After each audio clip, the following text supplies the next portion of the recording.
May kinausap na ako na tao. Sinabi ko sa kanya, kapag pinatay ako, patayin mo si BBM, si Lisa Araneta, at si Martin Romualdez. No joke. Pag namatay ako, sabi ko, huwag ka tumigil hanggang hindi mo mapatay sila. And then he said yes. Kasunod ng pahayag nito noong madaling araw ng Sabado, pinaharap ng National Bureau of Investigation si Vice President Sara Duterte sa Biyernes.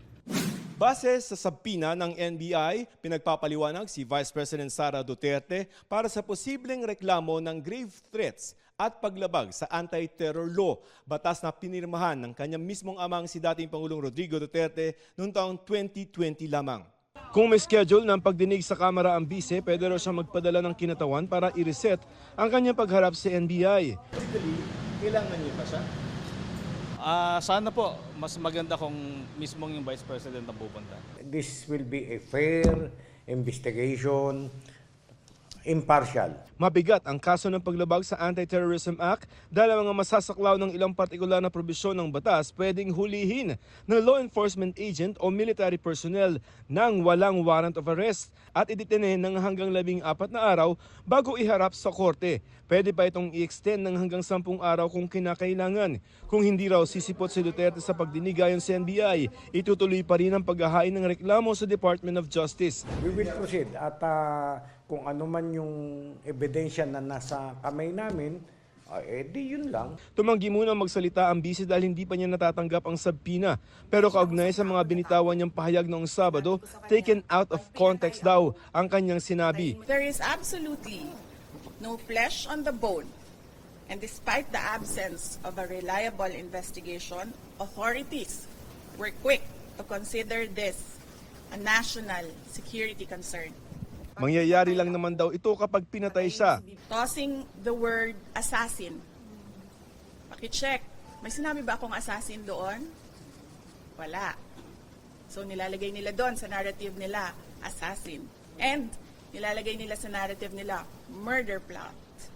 My question now to the administration, is revenge from the grave a crime?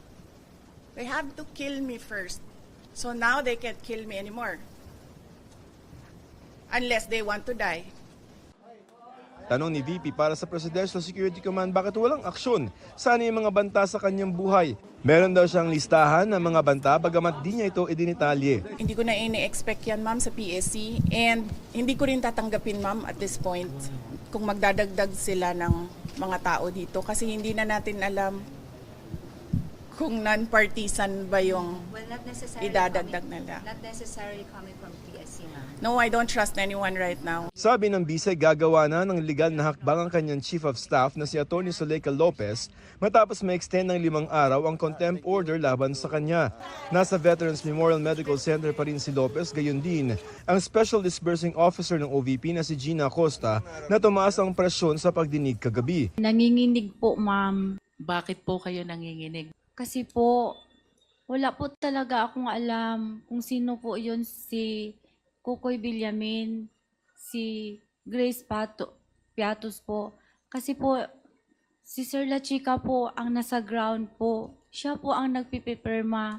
Nag-base na lang po ako sa sinaol sa binalik niya sa akin na acknowledgement receipt po, ma'am. Pero ma'am, yun po'y trabaho nyo as a Special Disbursing Officer. Yes, ma'am. Pero may utos po ang aking boss, ma'am, na i-release ko po kay Sir La Chica, ma'am. Si Vice President Duterte umano nag-utos kay Acosta na ibigay ang 125 million pesos sa isang Colonel La Chica na hepe raw ng VP-SPG o Vice Presidential Security and Protection Group. Sa DepEd naman, ang disbursement officer noon na si Edward Fajarda, inaming ibinibigay niya ang confidential funds sa isa namang Colonel Dennis Nolasco. Bagay na di raw tama ayon sa ilang kongresista. Sa huli, it is a command responsibility.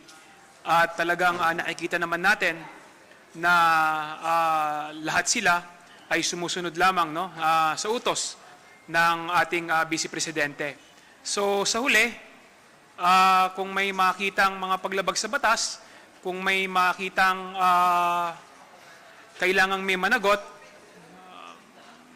kailangan akuhin ng ating Vice Presidente ang pananagutan dito sa pagkukulang. That could be malversation proper or worse, plunder. Kasi lampas na po ito sa 50 million. Pag yung budget ay ginamit nyo po sa iba, no matter how lawful it is, that is technical malversation. Pinayagang makauwi ang 4 na OVP staff na dumalo sa hearing kahapon. Sabi ng mga kongresista, umaasa sila makadadalo rin sa susunod na hearing sa Biyernes ang mga na-ospital na sina Lopez at Acosta, gayon din si Vice President Duterte. Sa panayam sa bise kanina, itinanggi ni VP Sara na binabantayan niya ang mga tauhan niya sa ospital para hindi makapagsalita ang mga ito. Laban sa kanya, tinanong din siya tungkol sa paglilipat ng pondo ng mga SDO sa mga security officer. Alam niyo bakit 150 million lang yon? Kasi kinompute yun kung buwan-buwan ano ang gagawin at ano ang i-implement. Napakaliit na amount ang 150 million. So bakit kami magnanakaw ng 150 million? Ang nakawan sa gobyerno, billion-billion. Ginamit yun sa trabaho.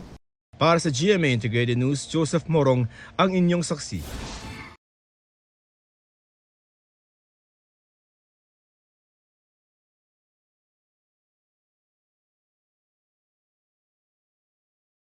Mga kapuso, maging una sa saksi. Mag-subscribe sa GMA Integrated News sa YouTube para sa iba't ibang balita.